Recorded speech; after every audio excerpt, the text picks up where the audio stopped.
নমস্কার, সুভদ্রের রান্নাঘরে আমার সকল দর্শক বন্ধুকে জানাই স্বাগত। আমি শিউলি। আজকে আমি আবার একটা নতুন রেসিপি নিয়ে এসেছি। তোমাদের দেখালাম যে ইঁচড়টা আমি সিদ্ধ করে নিয়েছি একদম নুন হলুদ দিয়ে। আর এবারে আমি ইঁচড়টাকে মেখে নেব। যেহেতু আমি কোপ্তা কারি করব, মাখবার জন্য আমি কি রেখেছি: ধনে গুঁড়ো, জিরে গুঁড়ো, একটু কাশ্মীরি রেড চিলি পাউডার, হলুদ গুঁড়ো আর লঙ্কা কুচো, হ্যাঁ কাঁচা লঙ্কা কুচো, আর তার সাথে একটা আলুকে সিদ্ধ করে নিয়েছি। এবার আমি এগুলোকে ভালো করে চটকে নুন দিয়ে, একটু নুন দিলাম, ভালো করে চটকে মেখে নেবো। তার সাথে আগে ঠিক করে মেখে নিই, তারপরে আরও কি মেশাবো সেগুলো তোমাদের আমি দেখাচ্ছি। এবার আমি একটু চিনি মিশিয়ে দিলাম স্বাদের জন্য, এবং স্বাদটা ব্যালেন্স আনবে।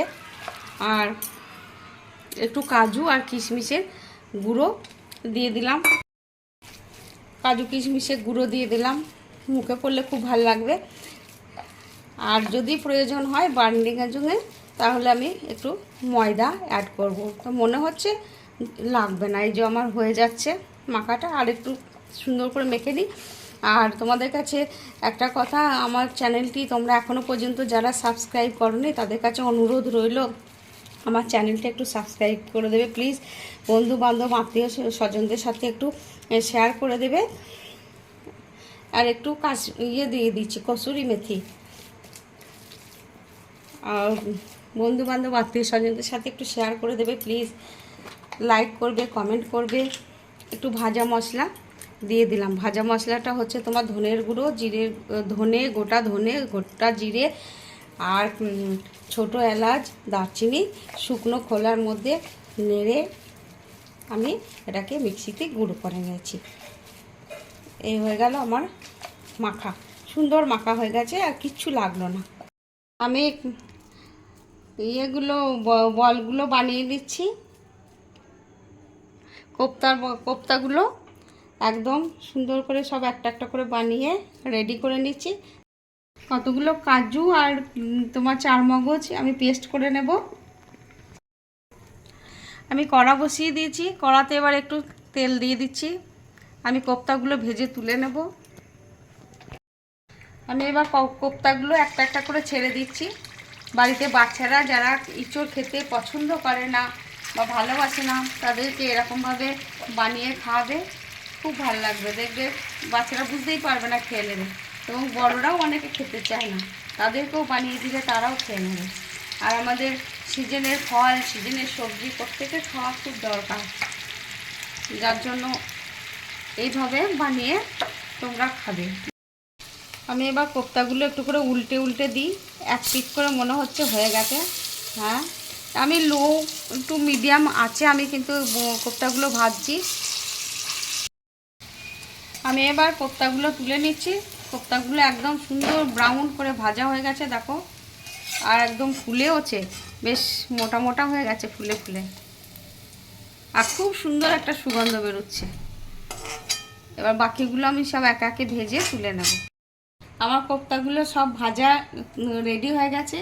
এবার আমি ওই তেলের মধ্যে একটু গোটা গরম মশলা ফোড়ন দিয়ে দিলাম।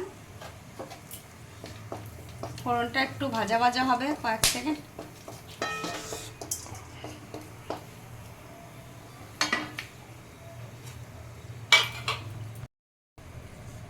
ফোড়নটা ভাজা ভাজা হতে হতে আমি আদা বাটা নিয়েছি। আদা বাটার সঙ্গে একটু ধনের গুঁড়ো আর একটু জিরের গুঁড়ো দিয়ে দিলাম, আর একটুখানি কসুরি মেথি ছিল সেটাও দিয়ে দিলাম, কাশ্মীরি রেড চিলি পাউডারটাও দিয়ে দিলাম।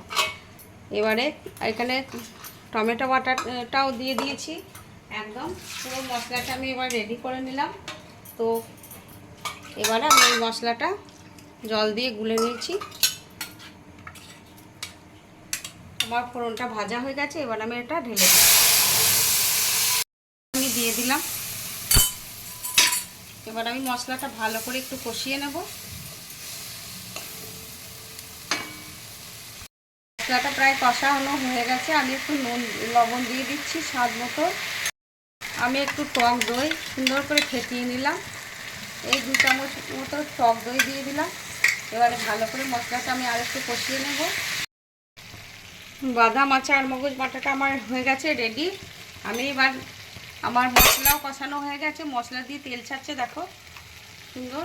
এবার একটু বাদাম বাটা দিয়ে দিচ্ছি, 2 চামচ 3 চামচ দিয়ে দিলাম। আমি কিন্তু রান্নাটায় হলুদ দিইনি, তোমরা খেয়াল করবে, এটা শাহী কোপ্তা হচ্ছে, আমি হলুদ দিইনি। এবার একটু মশলাটা ভালো করে কষিয়ে নেবো, তারপর একটু জল দিয়ে দেবো। হয়ে গেছে প্রায়, আমি এবারে একটু চিনি দিয়ে দিলাম স্বাদ মতো। এবার আর একটু কষিয়ে নিয়ে একটু উষ্ণ গরম জল দিয়ে দিচ্ছি। এবারে একটু ফুটবে, ঝোলটা ফুটলেই আমি কোপ্তাগুলো ছেড়ে দেব। কতগুলো কাঁচা লঙ্কা কুচি দিয়ে দিলাম। এবার আমি কোপ্তাগুলো ছেড়ে দিচ্ছি। আমি একটু ফ্রেশ ক্রিম দিয়ে দিচ্ছি। ক্রিমটা দেওয়ার পরে একটু, এবার আমি গ্যাসটা অফ করে দিচ্ছি। হ্যাঁ, ক্রিম দেওয়ার পরে বেশিক্ষণ ফোটানো যাবে না। এবার আমি গ্যাসটা অফ করে দিচ্ছি। উপর থেকে আমি এবার একটু ফ্রেশ ক্রিম ছড়িয়ে দিলাম। আমি কিন্তু ঘি বা গুঁড়ো গরম মশলা নামাবার আগে দিইনি, তোমরা চাইলে দিতে পারো। আমি যেহেতু ফ্রেশ ক্রিম দিয়েছি বলে আমি ওসব কিছু দিইনি। তো তোমরা এই আমার এই রেসিপিটি যেন অবশ্যই বানিয়ে করে খেয়ে দেখবে, অসম্ভব সুন্দর হয় খেতে এবং অসম্ভব সুন্দর হয়েছে খেতে। যাই হোক, তোমরা সবাই ভালো থাকবে। তো তোমাদের সকলকে নমস্কার, ধন্যবাদ।